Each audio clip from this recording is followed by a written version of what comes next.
नमस्कार मित्रांनो, प्राप्त माहितीनुसार टीईटी परीक्षेसंदर्भात सर्वोच्च न्यायालयाने दिलेल्या निर्णयाविरोधात शिक्षक संघटना आक्रमक झालेले आहेत. अनेक संघटनांनी माननीय मुख्यमंत्री आणि शिक्षण मंत्र्यांची भेट घेऊन या संदर्भात निवेदन सुद्धा दिले.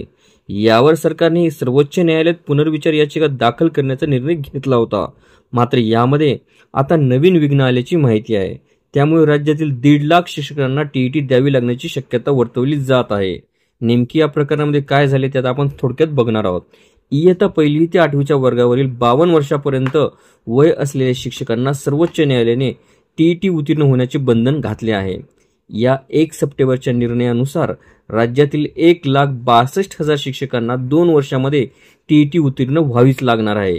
यावर सरकारने पुनर्विचार याचिका दाखल करण्याची शिक्षक संघटनांची मागणी आहे.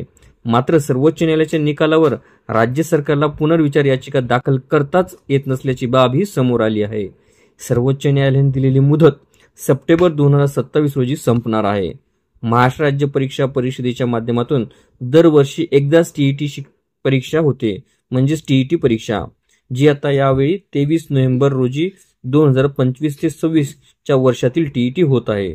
त्यानंतर सर्वोच्च न्यायालयाच्या आदेशानुसार शिक्षकांना आणखी 2 वर्षाची संधी असणार आहे. या परीक्षांमध्ये जे शिक्षक उत्तीर्ण होणार नाहीत त्यांना सक्तीच्या सेवानिवृत्तीची चिंता असणार आहे. या निर्णयाविरोधात राज्य सरकारने पुनर्विचार याचिका दाखल करावी अशी मागणी शिक्षक संघटनांनी वेळोवेळी केली आहे.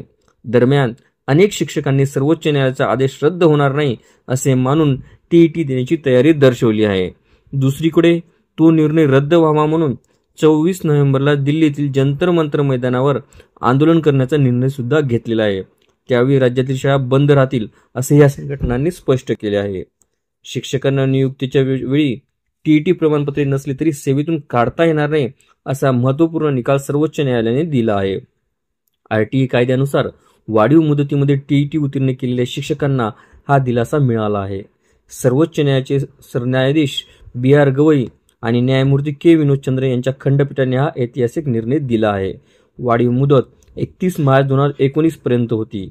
या मुदतीपूर्वी टीईटी परीक्षा उत्तीर्ण केलेल्या शिक्षकांना केवळ नियुक्तीच्या वेळी प्रमाणपत्र नव्हते म्हणून सेवेतून काढणे चुकीचे आहे असं न्यायालयाने स्पष्ट केले. कानपूर नगर येथील 2 सहाय्यक शिक्षकांना 2012 मध्ये नियुक्त करण्यात आले होते. त्यांनी वाढीव मुदतीपूर्वी म्हणजेच 2014 पूर्वपर्यंत टीईटी परीक्षा उत्तीर्ण केली होती. मात्र नियुक्तीच्या वेळी त्यांच्याकडे टीईटी प्रमाणपत्र नव्हते. याच कारणास्तव जुलै 2018 मध्ये त्यांना सेवेतून काढून टाकण्यात आले होते. या शिक्षकांनी उच्च न्यायालयात धाव घेतली होती. अलाहाबाद उच्च न्यायालयाने सेवा समाप्तीचा निर्णय कायम ठेवला होता. त्यानंतर या निर्णयाला सर्वोच्च न्यायालयामध्ये आव्हान सुद्धा देण्यात आले. आपल्याला व्हिडिओ आवडले असल्यास चॅनलला नक्कीच लाईक, शेअर आणि कॉमेंट्स करायला विसरू नका. तसेच चॅनलला ऑल नोटिफिकेशन्स ऑन करून सबस्क्राईब करा, जेणेकरून व्हिडिओचे सर्व नोटिफिकेशन्स आपल्याला सर्वप्रथम मिळतील. लवकरच आपण पुढच्या व्हिडिओमध्ये भेटूया. तोपर्यंत नमस्कार.